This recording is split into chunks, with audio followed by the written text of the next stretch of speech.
Hey everyone, I'm Ron from Coleno, the leading suite app for accounts receivable. In this tutorial, I will show you how to set preferences for class, department, and location in journal entries in NetSuite. So let's get started. First, we need to go to Setup, Accounting, Accounting Preferences. So on the General subtab, which I'm on right now, you have options here. You have always allow per line classifications on journals.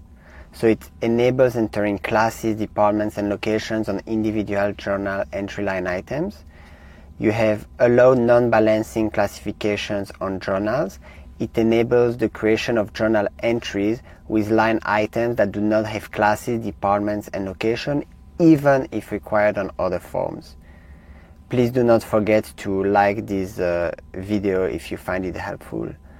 If you have enabled the intercompany time and expense feature and mandatory classes, departments, and locations, enable the allow empty classifications on journals. I'm leaving in the comments a link to a newsletter for more NetSuite tips and tutorials. Have a look, join it, and see you in the next one.